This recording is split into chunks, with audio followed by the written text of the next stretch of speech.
Ժամը 18-ն է, Reopen Media-ի ուղիղ եթերում Renews լրատվականը շարունակում է իր աշխատանքը, մենք աշխատում ենք հանուն Հայաստանի Հանրապետության։ Ես Անին եմ Զաքարյան, բարի երեկո։ Փաշինյանը հունիսի 20-ին կմեկնի Թուրքիա Էրդողանի հետ հանդիպման տեղեկացրել է ազգային ժողովի նախագահ Ալեն Սիմոնյանը։ Նա նշել է, որ հրավերն արվել է Թուրքիայի նախագահ Էրդողանի կողմից, նաև հավելել, որ այս այցը պատմական է, քանի որ Հայաստանի ղեկավարն առաջին անգամ նման մակարդակի այց է իրականացնելու։ Իսկ մենք հիշեցնենք, որ Փաշինյանի Թուրքիա այցի մասին վերջին օրերին թեև խոսվում էր, այդուհանդերձ հստակ տեղեկություն չկար պաշտոնական որևէ աղբյուրից։ Վարչապետ Փաշինյանը Facebook-յան արձակուրդից հետո վերադարձել է հոգևոր թեմաներով գրառումներին, մեջբերեմ։ Պոռնկաբարո հոգևորականներն ու նրանց պոռնկաբարո բարեգործներն ինչու են ակտիվացել, ոչինչ, նորից կպասիվացնենք, ընդ որում ընդմիշտ Facebook-յան գրառման մեջ խոստացել է Նիկոլ Փաշինյանը, որից 8 րոպե անց վարչապետը թեման թարմացրել է նոր գրառմամբ, մեջբերեմ։ Կտրիչ Ներսիսյան, N պոռնկաբարո Արշակ Սրբազանի տասա, վերընկնի տեղը, բառիս բուն իմաստով վերընկնի տեղը եւ բառիս բուն իմաստով պոռնկաբարո։ 50 րոպե անց Փաշինյանը եւս մեկ գրառում է արել։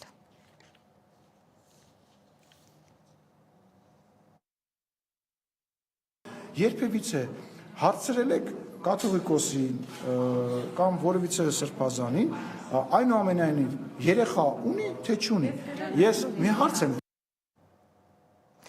Լրագրողների հետ զրույցում ազգային ժողովի նախագահ Ալեն Սիմոնյանը հայտարարել է, որ եկեղեցին ունի հատուկ կարգավիճակ եւ Հայաստանի Հանրապետությունը բնական է, որ իր դերակատարումն ունենա այդ կառույցի մեջ, դա մեր կարծիքն է։ Դիտարկմանը, թե իշխանությունը չի կարող կաթողիկոսի ընտրություններ կազմակերպել, հանձնախումբ ձևավորել, Սիմոնյանն ասել է, մեջբերում է. Ես ինչ խումբ ուզենամ, կարող եմ ստեղծել։ Ես պետության բարձրաստիճան ներկայացուցիչ եմ, չեմ կարող ասել, որ այստեղ խնդիր կա եւ պետությունն ուզում է այդ խնդրով զբաղվել։ Մեջբերման ավարտը։ Երբևիցե հարցրել եք կաթողիկոսին կամ որևիցե սրբազանին, այնուամենայնիվ երեխա ունի, թե չունի։ Ես մի հարց եմ տալի, գնում եք, հարցնում եք, Աստծո եւ իրենց գործն այն չի խառնում։ Գնում եք, հարցնում եք, ձեզ կներեք, ներողություն եմ խնդրում, լապշա են կախում եւ ասում են, գիտեք ինչ, այդ հարցերն են, որոնք չեն տրվում եւ արդյոք ու սկսում են կոսմոսից խոսալ։ Հիմա ասենց լավերով, լրատվական դաշտի, համարներով, խելացիներով, մի հատ խնդրում եմ ձեզ, կարող եք արդյոք այդ ինֆորմացիան բերել, ինձ պետք չի, ես գիտեմ որ ունի։ Եվ մեր հանրությանը Բայց ով ասաց, որ դա հիմա հանրության համար գերակահարց է։ Լսեք, եթե գերակահարց չի, ուրեմն դա կմնա եւ կմարի, բայց այդ հարցը չի մարելու։ Այդ հարցով հոգեվորականների հարցով թող զբաղվեն հոգեվորականները։ Մեծիտանն Կիլիկիո Արամ առաջին կաթողիկոսի նախագահությամբ Անտիլիասի մայրավանքում կայացած ազգային կենտրոնական վարչության կրոնական ու քաղաքական ժողովը հատուկ քննարկել է Հայաստանի իշխանության վերաբերմունքն ամենայն հայոց կաթողիկոսի եւ բարձրաստիճան հոգեվորականների դեմ ու խստորեն դատապարտել եկեղեցական հարցերը հրապարակային քննարկելիս օգտագործած ոճը։ Ժողովը շեշտել է, որ հայրենիքի դիմագրաված գոյաբանական խնդիրների եւ անվտանգության սպառնալիքների դիմաց անհրաժեշտ է նպատակաուղղված աշխատել հայրենիքի գոյությանը սպառնացող վտանգներին դիմակայելու ուղղությամբ, մերժելով նման բաժանարար եւ պառակտիչ փորձերը։ Մեծիտանն Կիլիկիո կաթողիկոսությունը, ինչպես միշտ այս հանգրվանում եւս զորակցում է ամենայն հայոց կաթողիկոսությանը, մերժելով նրա դեմ կատարված որևէ ոտնձգություն, նշված է հայտարարության մեջ։ Ազգային ժողովի այսօրվա նիստի մեկնարկին Արծվիկ Մինասյանը դատախազության իր վերաբերյալ ներկայացված միջնորդությանը շուտափույթ ընթացք տալու պահանջ ուներ, իսկ իր հարցը օրակարգի վերջում էր ներառված։ Պատգամավորը նշեց, որ հանրությունը, մեջբերում եմ, այս ապօրինությունը պետք է շուտ տեսնի։ Այնուհետև Ալեն Սիմոնյանն է արձագանքել։ Հարգելիներս, դուք ունեք խորհրդում տեղ։ Այդ խորհրդի նիստերին չեք մասնակցում։ Եկեք եւ ձեր կարծիքը, երբ որ վատառողջ չի, երբ որ այդ հարցը լինում է, եկեք խորհրդի նիստի ժամանակ ձեր կարծիքը ասեք։ Դուք խորհրդի նիստին չեք գալիս, արդեն որերորդ տարին է, գալիս եք 1000-ից 1, կարամ ասեմ, որ դեպքերում եք գալիս, բայց կարծում եմ դուք էլ չեք ուզենա, որ բարձր ասեմ, որ դեպքերում եք գալիս, եւ հիմա բողոքում եւ նեղսրտում եք դրանից, որ մենք օրակարգը սենց ենք դասավորել, հենց չենք դասավորել։ Կարծում եմ առնվազն լուրջ չի, պարոն Մինասյան։ Ես պետք չի հորդորել, դուք ընդ տեղ ունեք, եկեք ձայն վերցրեք, ասեք մենք առաջարկում ենք այսինչ բանը։ Հաջորդիվ ուշադրության կենտրոնում քաղաքացիական պայմանագիր խմբակցության պատգամավոր Հայկ Սարգսյանի զինվորական ծառայության և զինծառայողի կարգավիճակի մասին օրենքում փոփոխությունների նախագիծն էր։ Դեմ քվեարկեց նույնիսկ հեղինակը և այսպիսով փողով ծառայությունից ազատվելու օրինագիծը մերժվեց։ Սարգսյանը հայտարարել է, որ ինքը շարունակելու է աշխատանքը օրինագիծը լրամշակելու ուղղությամբ և այն նորից է ներկայացվելու խորհրդարանի դատին։ Ազգային ժողովի ամբիոնում ֆինանսների նախարար Վահե Հովհաննիսյանը պատասխանում էր պատգամավորների հարցերին, իսկ լրագրողները հարցեր էին ուղղում արդարադատության նախարար Սրփուհի Գալյանին, ակնկալելով մեկնաբանություններ սահմանադրական կարգի ենթադրյալ տապալման մասին մեղադրանքներին։ Նախարարը նշել է, որ կարծես փոքրիկ դասախոսության կարիք կա այս թեմայով։ Սահմանադրական կարգի տապալումը, որպես քրեորեն հետապնդելի արարք, նախատեսված է Հայաստանի Հանրապետության քրեական օրենսգրքում, եւ դա նշանակում է հետեւյալը, որ որևէ անձ պետք է փաստացի դադարեցնի սահմանադրության կոնկրետ հոդվածների գործողությունը։ Իսկ այդ կոնկրետ հոդվածները վերաբերում են հետեւյալին. խոսքը Հայաստանի Հանրապետության ինքնիշխանության մասին է, այն մասին է, որ մեր երկիրը ժողովրդավարական, ինքնիշխան, սոցիալական, իրավական պետություն է։ Խոսքն այն մասին է, որ մեր երկրում մարդը բարձրագույն արժեք է։ Խոսքն այն մասին է, որ մեր երկրում գործում է իշխանությունների տարանջատման սկզբունքը։ Խոսքն այն մասին է, որ մեր երկրում ընտրությունները կայանում են այն կերպ, ինչպես որ կայանում են։ Սահմանադրությամբ, երբ որևէ մարմնի մասին կամ անձի, այդ թվում եւ իրավաբանական, ընդ որում եկեղեցին իրավաբանական անձ է, նշում է արված, դրա մասին խոսելը երբևէ որևէ պարագայում չի կարող մեկնաբանվել որպես սահմանադրական կարգի տապալում։ Հաջորդիվ ամբիոնին մոտեցավ Ժաննա Անդրեասյանը։ Իր ելույթում կրթության, գիտության, մշակույթի և սպորտի նախարարն արձանագրեց, որ գիտության ոլորտում երբեք չի արվել այնքան աշխատանք, որքան այս կառավարության օրոք։ Նա հատուկ անդրադարձավ ուսուցիչների աշխատավարձի բարձրացմանը և դրույքաչափի փոփոխություններին։ 18-ից ի վեր ուսուցիչների վարձատրությունը 19 թվականին բարձրացվեց 10%-ով համատարած, 20-ից սահմանվեց ուսուցչի նվազագույն վարձատրության չափ 108,800 դրամի չափով, որն այնուհետև բարձրացվեց ևս մեկ անգամ 2023-ին դառնալով 119,900 դրամ։ Բացի այդ, նոր չափորոշչով վերանայվեց ուսուցիչների դրույքաչափը, ինչը հանգեցրեց դասավանդվող 1 ժամի արժեքի բարձրացման տարրական դասարաններում 20%-ով, միջին եւ ավագ դասարաններում 10%-ով։ Ինչու եմ սա ասում, որտեղ հաճախ եմ լսում, թե ուսուցիչների վարձատրության ուղղված միակ հնարավորությունը կամավոր ատեստավորումն է, այնինչ նշված փաստերը ցույց են տալիս, որ ուսուցիչների վարձատրության եւ աշխատաժամանակի շարունակական բարելավման քայլեր են ձեռնարկվել, որոնք գուցե ինչ-որ պահից դառնում են սովորական եւ դադարում ենք նկատել։ Այս բոլոր փոփոխությունները ուսուցիչների, նոր չափորոշիչների, նաեւ կոնկրետ թվային արտահայտություն ունեն։ Եթե 2019-ին հանրակրթության ֆինանսավորումը 85,26 միլիարդ դրամ էր, 24-ին այն կազմել է 118,84 միլիարդ դրամ, կամ 33,58 միլիարդ դրամով ավելի կամ ավելի քան 39%-ով ավել։ Իհարկե ունեցել ենք նաեւ սովորողների թվի աճ, բայց ֆինանսավորման աճը գերազանցել է սովորողների թվի աճը։ Սակայն բացի սրանից ներդրվել են հավելավճարի նոր ծրագրեր։ Միայն նախորդ տարի հավելավճարների ծրագրերին պետությունն ուղղել է 10 միլիարդ դրամ։ Դրանք կամավոր ատեստավորումն է, որի շահառու են արդեն մեր ուսուցիչների շուրջ 20%, ավելի քան 6300 ուսուցիչներ։ Բնագիտական առարկաների ուսուցիչներն են ավելի քան 8200 ուսուցիչ, 25% հավելավճար է ստանում։ Յուղական միջև 100 սովորող ունեցող դպրոցներն են ավելի քան 3100 ուսուցիչ, միջև 50% հավելավճար է ստանում։ Տարակարգի մեխանիզմն է, որը բարեփոխվել է այնպես, որ հիմա 4-րդ աստիճանի տարակարգը 50% հավելավճարով դարձել է հասանելի շատ ուսուցիչների համար։ Ու այո, սա բերել է նրան, որ հիմա մենք ունենք բարձր վարձատրվող ուսուցիչներ։ 300,000-ից 400,000 դրամ վարձատրություն է ստանում 1600-ից ավել ուսուցիչ, 400,000-ից ավել բարձր վարձատրություն ստանում է ավելի քան 500 ուսուցիչ, եւ այս թիվը միայն ավելանալու է, որովհետեւ այս բոլոր կառուցակարգերը ներդրված են եւ աշխատում են։ Այլ թեմաների մասին, ինչպես եւ 3 գլխավոր թողարկման ժամին էինք հաղորդել, փաստորեն անցած գիշեր Իրանը սկսել է հրթիռային ու դրոնային հարձակումների իրական խոստում 3-րդ կոչվող գործողության 9-րդ ալիքը, ուղղված Իսրայելի ռազմավարական թիրախներին, իսկ թիրախում օդանավակայաններն ու ռազմական ենթակառուցվածքներն են։ Իսրայելն էլ ակտիվացնում է պաշտպանական տեխնոլոգիաներն ու շարունակում հուժկու հարվածներ հասցնել Իրանին։ Բառացիորեն օրեր առաջ նշանակված Իրանի գլխավոր շտաբի նոր պետ Ալի Շադմանիի սպանության լուրերը դեռ չեն հաստատվում։ Իրանը նորագույն սպառազինության ավելի հուժկու հարձակումների անոնս է անում Իրանի բանակի ցամաքային զորքերի հրամանատար Կիյումարս Հեյդարի շուրթերով։ Իսկ Իսլամական Հանրապետության պաշտպանության նախարարության պաշտոնական ներկայացուցիչ Ռեզա Թալայինիկը վստահեցրել է, որ Իսրայելը չի կարողանա երկարատև զինված հակամարտություն վարել Իրանի հետ եւ նրա բառերով սիոնիստական ռեժիմի ողնաշարը կկոտրվի։ Ընդհանուր սահման չունեցող իսրայելա-իրանական ռազմաճակատի զարգացումներին հետևել է իմ գործընկեր Սիմոն Հովանիսյանը, դիտենք։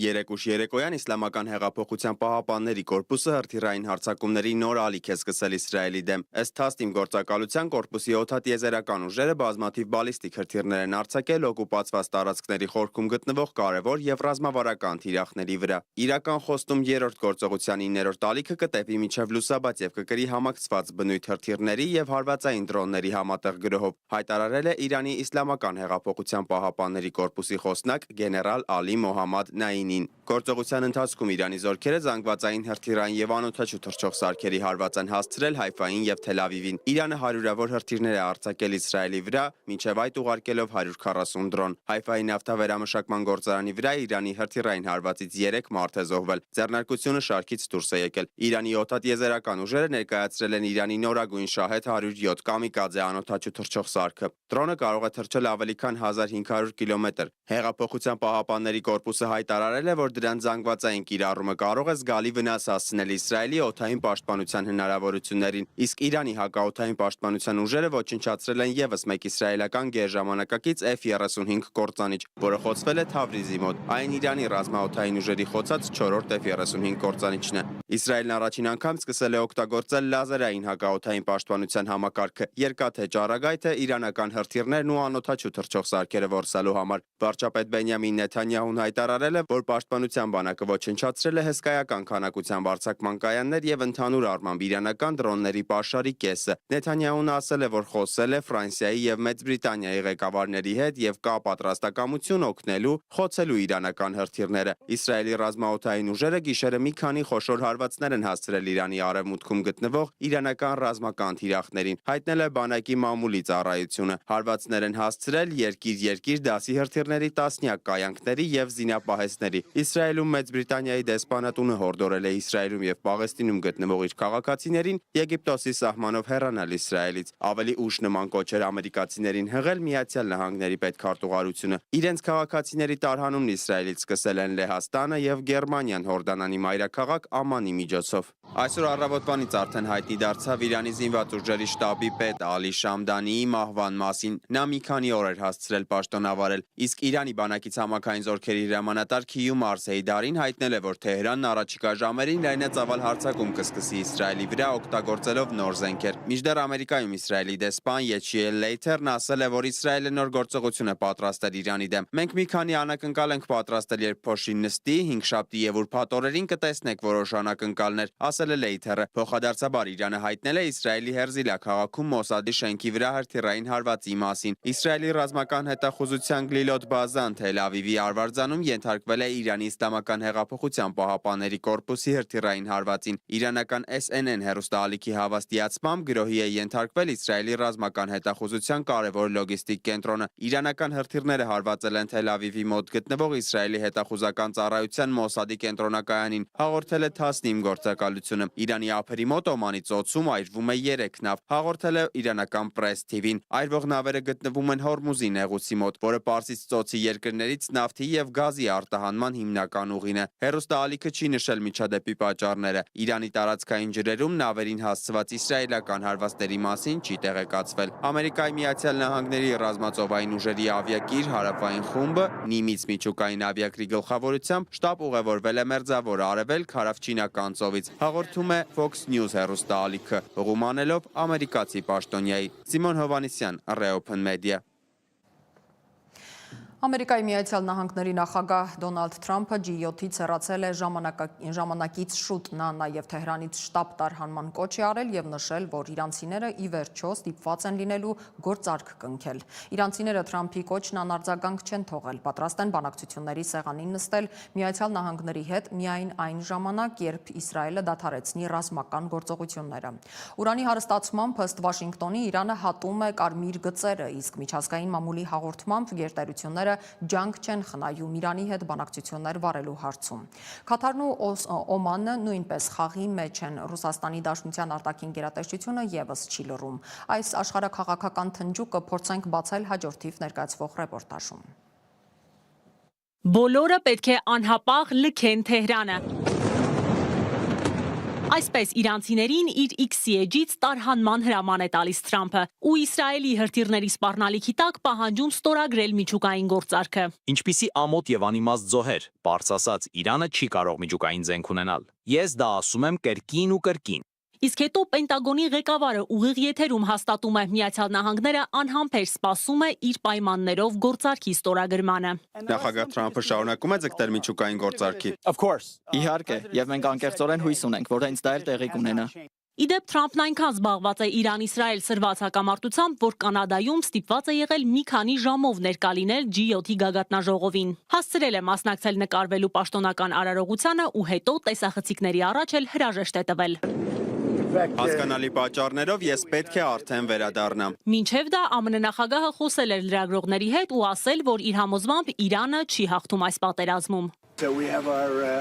Ես ունեի 60 օր, նրանք ունեին 60 օր, եւ ես 61-րդ օրը ասացի, մենք գործարք չունենք, բայց ես կասեի, որ Իրանը չի հաղթում այս պատերազմում։ Մենք միշտ աջակցել ենք Իսրայելին եւ հիմա Իսրայելը լավ է գործում։ Հայտնի է, որ Թրամփի հայրենիք վերադառնալուց հետո ազգային անվտանգության խորհրդի նիստ է գումարվելու։ Իրանը բացահայտ հայտարարում է, որ հրթիռային այս պատերազմի պատասխանատուն նաեւ Միացյալ Նահանգներն է։ Իրանի արտգործնախարար Աբբաս Արաղչին այս մասին ասել է եվրոպացի առաջնորդների հետ հերավար բանակցությունների ընթացքում։ Իսրայելը Ամերիկայի աջակցությամբ, օգնությամբ եւ համագործակցությամբ սկսեց այս պատերազմը իրանական ժողովրդի դեմ, ուստի մենք Ամերիկային պատասխանատու ենք համարում այս իրավիճակի համար եւ մեղսակից են կատարված հանցագործություններին։ Իրավիճակը Մերձավոր Արևելքում ծայրահեղ ծանր է, հայտարարում է Ռուսաստանի փոխարտգործնախարարը։ Ռյաբկովը խոսել է նաեւ Իրանի միջուկային օբյեկտների վրա Իսրայելի հարվածների վտանգից։ Այս ամենը չափազանց վտանգավոր է եւ եթե մինչեւ այժմ հաջողվել է խուսափել ծանր հետևանքներից, ապա մենք ունենք մեր ինֆորմացիոն աղբյուրները եւ տեսնում ենք, թե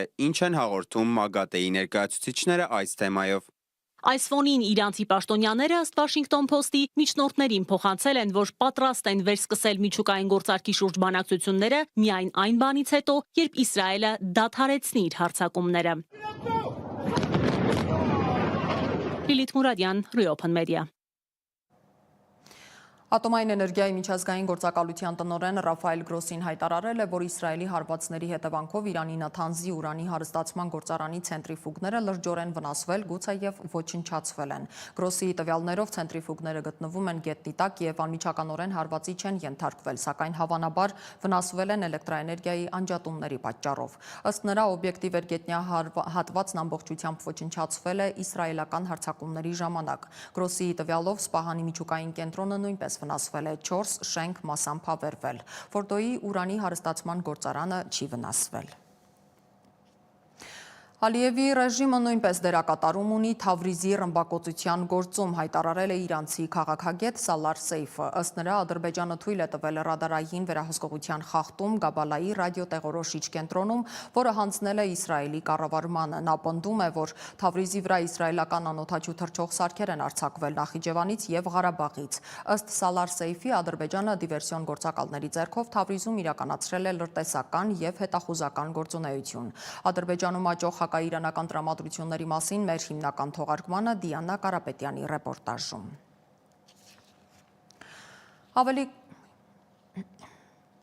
Ավելի քան 40 տարի Միացյալ Նահանգները, Եվրոպան, Իսրայելը ջանում էին Իրանի դեմ պատերազմն առաջ մղել, ընդլայնելով աշխարհագրական ծավալը, ինչ արդյունք էր ակնկալում Իսրայելը հարված հասցնելով Իրանի ռազմաքաղաքական ղեկավարությանը։ Հաշվարկներում սխալվել է, թե ծրագրերն ավելի հեռահար են։ Իշխանափոխության մեծ ախորժակը գուցե դեռ թաքցնում է, իսկ Միացյալ Նահանգները կամ խաղաղության աղավնի է, կամ կռիվ հրահրող։ Նարինե Ղուկասյանը թեմաները քննարկել է թուրքագետ Վազգեն Պետրոսյանի հետ, ամբողջական ռեպորտաժն առաջիկայում։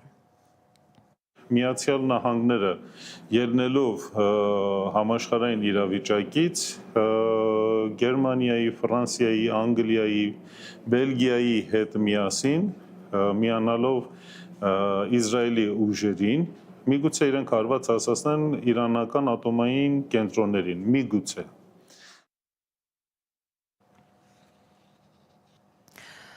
Կարծես Թրամփի տարհանման կոչն անպատասխան չի մնացել։ The New Indian Express-ը հաղորդում է, որ Իսրայելի եւ Իրանի միջև հակամարտության պատճառով Հնդկաստանը սկսել է իր քաղաքացիների տարհանումը Իրանի բարձր ռիսկային գոտիներից։ Տարհանման ծրագրի մեջ առանցքային դեր ունի փաստորեն Հայաստանը։ Հնդկաստանի արտգործնախարարությունը երկուշաբթի հաստատել է, որ Հնդկաստանի քաղաքացիները, այդ թվում ուսանողները, տեղափոխվում են Իրանի ավելի անվտանգ վայրեր։ Թեհրանում Հնդկաստանի դեսպանատան հսկողության ներքո եւ այժմ Հայաստանը դիտարկում է որպես անվտանգ ուղի նրանց տարհանման համար։ Գործի լոգիստիկ եւ դիվանագիտական համակարգումը քննարկելու համար Արարատ Միրզոյանի հետ հանդիպումն արդեն տեղի է ունեցել։ Արտաքին գերատեսչության խոսնակ Անի Բադալյանը հաստատել է, որ Հայաստանի եւ Հնդկաստանի արտգործնախարարները քննարկել են Իրանից Հայաստանի տարածքով հնդիկ ուսանողների տարհանման հնարավորությունը։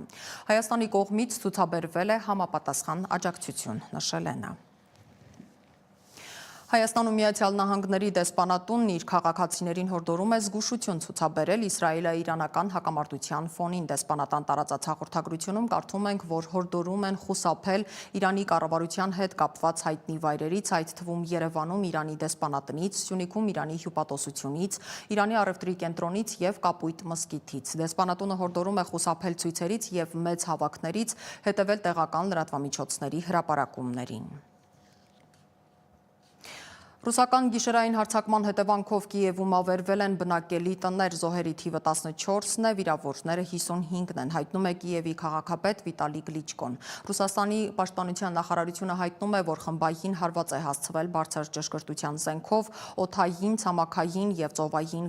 բազավորմամբ, ինչպես նաեւ հարվածային դրոններով Ուկրաինայի ռազմաարդյունաբերական համալիրի օբյեկտներին Կիևի մարզում եւ Զապորոժիեում։ Անվտանգության խորհրդի քարտուղար Սերգեյ Շոյգուն հայտնել է, որ Հյուսիսային Կորեայի առաջնորդ Կիմ Չեն Ընը որոշում է կայացրել ուղարկել 1000 սակրավոր եւ 5000 ռազմական շինարար Կուրսկի մարզի ականազերծման եւ ենթակառուցվածքների վերականգնման համար։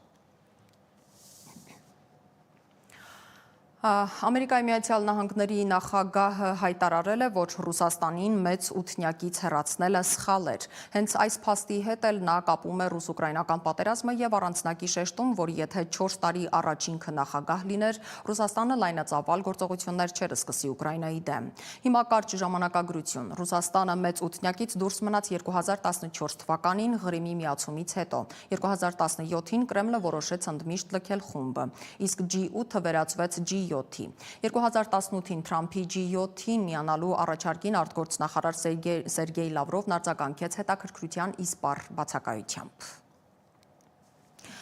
Արտաքին գործերի նախարար Արարատ Միրզոյանը հեռախոսազրույց է ունեցել Ֆինլանդիայի պաշտոնակից ԵԱՀԿ գործող նախագահ Հելինա Վալտոնենի հետ։ Արարատ Միրզոյանը եւ Վալտոնենը մտքեր են փոխանակել տարածաշրջանային հարցերի շուրջ։ Միրզոյանը ներկայացրել է Հայաստանի եւ Ադրբեջանի միջև կարգավորման գործընթացում վերջին շրջանի քննարկումները, այդ թվում խաղաղության պայմանագրի ստորագրմանն ուղղված ջանքերը։ Անդրադարձ է կատարվել նաեւ Հայաստանի եւ Ֆինլանդիայի միջև երկկողմ գործընկերության օրակարգին ու ծրագրվող շփումներին։ Արցախից բռնի տեղահանման սպիները դեռ թարմ են, իսկ Ադրբեջանը առնվազն միջազգային լսարանի աչքերին խաղաղասիրության կեղծ քողով է ներկայանում եւ հորդորում չբորբոքել հին վերքերը։ ԵԱՀԿ մարդու իրավունքների նվիրված համաժողովում հայկական պատվիրակության ելույթը հերթական բռնկումն է առաջացրել։ Ադրբեջանական կողմն արձագանքել է բացահայտ ագրեսիվ ռետորաբանությամբ, տրորելով դիվանագիտական վարքականոնների ձևաչափի սահմանները։ Միջադեպի հնարավոր հետևանքները եւ ԵԱՀԿ-ի ատելության խոսքի դեմ գործիքակազմերի արդյունավետությունն իմ գործընկեր Դիանա Կարապետյանը քննարկել է նիստի մասնակից հայկական պատվիրակության ներկայացուցիչ Գայանե Աբրահամյանի հետ։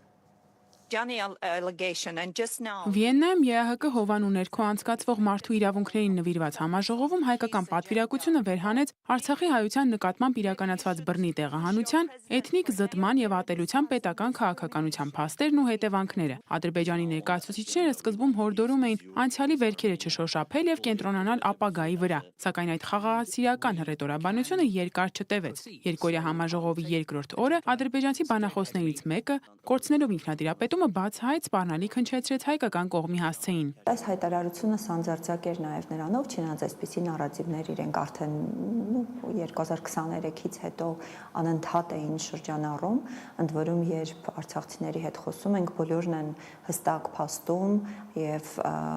նաև հիշողություններում իրենց անընդհատ շեշտում, որ երբ սահմանը անցնում էին, իրենց անընդհատ այդ սահմանին հակարի կամուրջի վրա անդադ ասում էին, բայց ուր եք գնում, ձեզ ոչ մեկ չի պարտադրում, որ գնաք եւ այլ, այսինքն իրենք ի սկզբանե նաեւ նախապատրաստում էին այս խոսույթը։ Եվ այնտեղ ուղղակի ընդ որում հենց փոխդեսպանի կողմից, այսինքն սա հասարակական կազմակերպության ներկայացուցիչի հայտարարություն չէր, այլ հենց պետության ներկայացուցիչի հայտարարությունն էր, որ ինչ էթնիկ զտման մասին է ընդհանրապես խոսքը, այլ որովհետեւ Հայաստանը ուներ ժողովրդագրության խնդիր, դեմոգրաֆիկ խնդիր, բնակչության պակաս, հենց այդ բառերը նաև օգտագործեց եւ իրենք ամեն ինչ արեցին, Հայաստանը ամեն ինչ արեց, որ ղարաբաղցիները իրենց բառերով եմ օգտաբառերն եմ կիրառում, չինտեգրվեն Ադրբեջանին։ Այսինքն կարելի է կարծել արցախցիները մեծ ցանկություն ունեին ինտեգրվելու եւ Հայաստանը իրենց պարտադրաբար բերեց, այսինքն մոտապես այս էր ամբողջ կոնտեքստը։ Հայաստանը պարտադրաբար արցախցիներին բերել է Հայաստան։ Սա իրականում իրենց են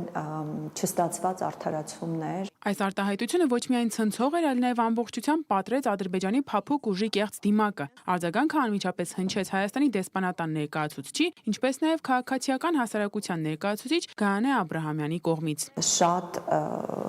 ցուցիչային էր այս համաժողովը, որովհետև եթե նախկին համաժողովների ընթացքում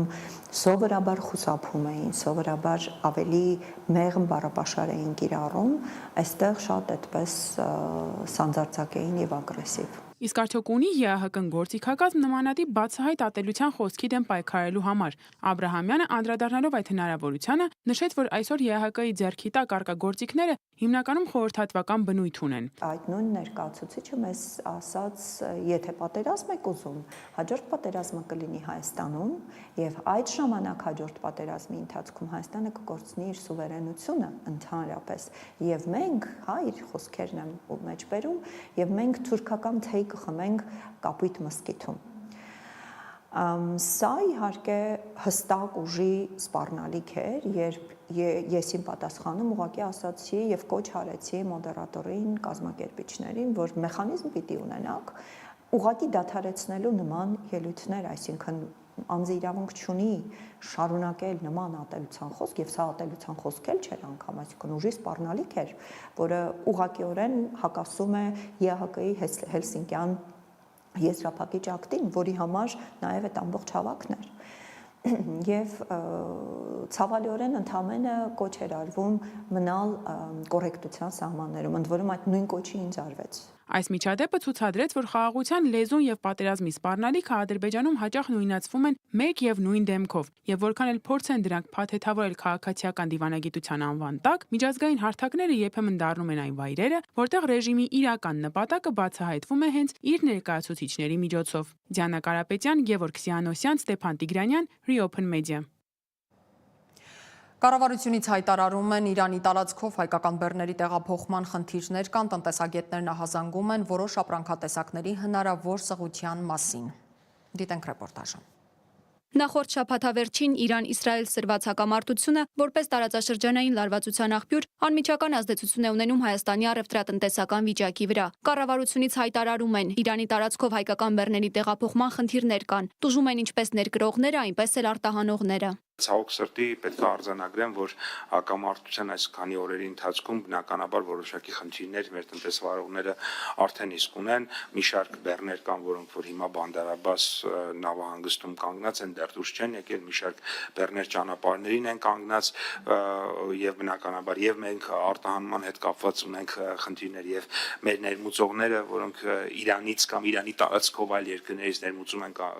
կատարում, ունեն այս պահին բազմաթիվ խնդիրներ. Տնտեսագետ Հրանտ Կամենդատյանի կարծիքով ստեղծված իրավիճակը կարող է առաջացնել ապրանքային քաղց։ Արդյունքում հնարավոր է որոշ ապրանքատեսակների թանկացում։ Կա նաև արտաքին մարտահրավերներ եւ արտաքին գործոնների կիրառմամբ առաջացող գնաճ, խնդիրը նա է, որ մեր ապրանքային շուկաներում հիշատակված ապրանքները մանավանդ կենցաղային քիմիայի հետ կապված, չինական հավաքովի արտադրությունների արտադրանքը, չինական մանրամեծացած այդ փոքր ծավալների ապրանքների մատակարարում, որ Հայաստան Հանրապետություն որոշակորեն արդեն իսկ արկախվել է, մենք առաջին հերթին ինչ ենք ունենա, մենք ունենք ապրանքային սով։ Մերի Դանիելյանի ամբողջական անդրադարձը դիտենք մեր հաջորդ թողարկման ժամանակ, ժամը 21:00-ին շարունակենք թողարկումը։ Քննչական կոմիտեի պետության սահմանադրական կարգի հիմունքների եւ հասարակական անվտանգության դեմ ուղղված հանցագործությունների քննության գլխավոր վարչությունում շարունակվում է 2020 թվականի նոյեմբերի 10-ին Երևան քաղաքում կազմակերպված զանգվածային անկարգությունների վերաբերյալ քրեական վարույթի նախաքննությունը։ Կատարված բազմաթիվ քննչական եւ վարութային այլ գործողությունների արդյունքում հիմնավորվել է, որ Women ՀՍ եւ Women ՍՀ-ն եւս 8 հոգի տեղեկանալով, որ նոյեմբերի 9-ի գիշերը կառավարության շենքի մոտ բազմություն է հավաքվել ու կատարվում են զանգվածային անկարգություններ, գնացել են նշված վայր ու միացել զանգվածային անկարգությունների մասնակիցներին։ Այլ անձանց վերաբերյալ քրեական վարույթի նախաքննությունը շարունակվում է։ Մի տվյալ անցած մեկ օրում ոստիկանության ամփոփագրից հաղորդվում է, որ հունիսի 16-ից 17-ը բացահայտվել է 123 հանցագործություն, որոնցից 8-ը նախկինում կատարված։ Դեպքերի զգալի մասը վերաբերում է վարորդական իրավունքից զրկվածի ավտոմեքենա վարելու փաստերին, 10 դեպքը խարդախության, 8-ը գողության, 6-ը մարմնական վնասվածք պատճառելու, 4-ական դեպք հոգեկան ներգործության ու շրջանառությունն արգելված թմրամիջոցների օգտագործման կամ տարածման մասին են։ Ներողություն, Նյու Յորքի դատարանը մերժել է China Construction America INC վերաքննիչ բողոքը Գերագույն դատարանի որոշման դեմ, որով պարտադրվում էր Բահամյան կղզիներում գտնվող Բահա Մար խաղատան հանգստավայրի սկզբնական սեփականատիրոջը վճարել 1.6 միլիարդ դոլար գույքի նկատմամբ վերահսկողությունը ձեռք բերելիս բազմաթիվ խարդախությունների համար։ Այդ չարաշահումների հետևանքով իր ներդրումները կորցրել է Սարգիս Իզմիրլյանի BML Properties Ltd ընկերությունը։ 1.6 միլիարդ դոլարի փոխհատուցումը ներառում է նրա ընկերության 845 միլիոն դոլարի ներդրումը, գումարած 2014 թվականից կուտակված տոկոսները։ BML-ը հայտարարել է, որ վերջին որոշումն իր ընդհանուր փոխհատուցումը հասցնում է ավելի քան 1.7 միլիարդ դոլարի։ Ամերիկացի միլիարդատեր Իլոն Մասկը հազանգել է, որ եթե այսպես շարունակվի, Ամերիկան փաստացի կսնանկանա։ Դրանից հետո բոլոր հարկային եկամուտները կուղղվեն պետական պարտքի տոկոսների վճարմանը եւ ուրիշ ոչինչ չի մնա, նշել է նա։ Հիշեցնեմ, որ մինչև վերջերս Մասկը Թրամփի թիմակիցն էր եւ նրա կառավարությունում գլխավորում էր պետական միջոցների ծախսման արդյունավետության գերատեսչությունը։ Երկրի բյուջեի շուրջ արմատական տարաձայնությունից հետո Մասկը լքել է Թրամփի թիմը։ Եվ վերջում անակնկալ կերպով մեր տոնացույցում հայտնված տոնի մասին հուլիսի 17-ին առաջին անգամ Հայաստանում նշվում է հայրերի օրը։ Հունիսի 17-ին Հայաստանում առաջին անգամ տոնում են հայրերի օրը։ Հայրիկի կողմից փոխանցվում են նաև այն կարելիներն ու չի կարելիները, որ հետագայում մենք որպես նաև բնավորության գծեր ենք կարողանում դրանցով տեսնել։ Ինչ լավ հիշողությունն եք սիրում, որով կկիսվեք որպես հայր։ Առաջին քայլերն ու խոսքերը։ Այս մասին եւ հուլիսի 17-ի մյուս կարևոր իրադարձությունների մասին ավելի հանգամանալից մեր 21:00-ի թողարկման ժամին կդիտենք։ Այս ժամի համար այսքանը, մեզ փնտրեք մեզ YouTube-ում, Telegram-ում, Instagram-ում, X-ում եւ Facebook-ում։ Ես Սանի Զաքարյանն եմ, մենք դեռ կհանդիպենք։